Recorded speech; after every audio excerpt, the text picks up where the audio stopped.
889.350 entradas que asignadas solamente na solicitante de 188 países durante o sorteio de entrada para a primeira fase do Mundial 2024. 71,5% do ouro vendido no Brasil, mientras que 625.276 7 entradas para o Brasil, mientras que outro 28,5% vai para fanático de outro país. Colômbia, 11.326 entradas para a primeira fase. Porque quer de 2 fases mais, está custando mais também.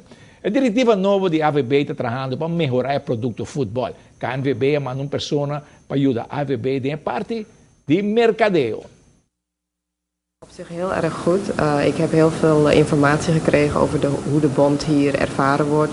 Welke stappen de bond al heeft gemaakt in het traject met FIFA-ondersteuning en KVB-ondersteuning. En dat traject ga ik voortzetten. Op het stukje marketing, met name sponsorbeleid. Dat is de eerste stap, dat is het eerste project. Er moet een sponsorbeleid en een sponsorstructuur komen. Van daaruit willen we dus eigenlijk een win-win situation creëren voor zowel de AVB als voor de sponsors. Is het een beetje moeilijk hier op Aruba een grote sponsor te krijgen voor de voetbalbond?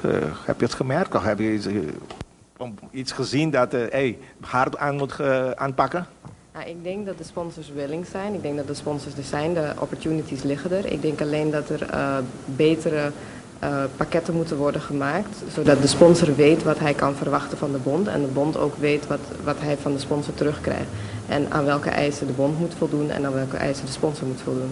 En de gesprekken met de sponsor, die heb ik nog niet gehad. Ik heb met 1 partij gesproken gewoon om een beetje een feel te krijgen van de markt. Maar de sponsorgesprekken die komen nog. Ja. Ja. En met de voetbalbond, al die leden, was het gesprek?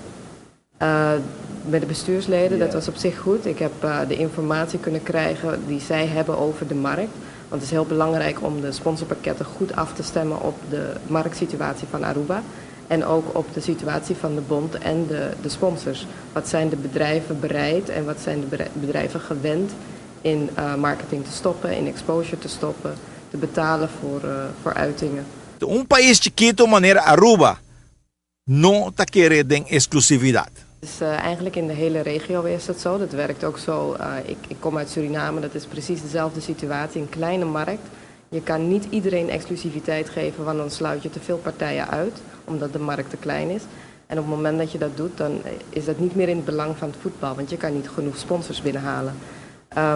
Het is dus heel belangrijk om te kijken naar hoeveel partijen zijn er, hoeveel grote en hoeveel kleine. Deze markt heeft waarschijnlijk meer kleine bedrijven. Bedrijven met andere budgetten dan in Europa, dan in Amerika. Dus daar moet naar gekeken worden en dan moeten de regels, de pakketregels daaraan aangepast worden.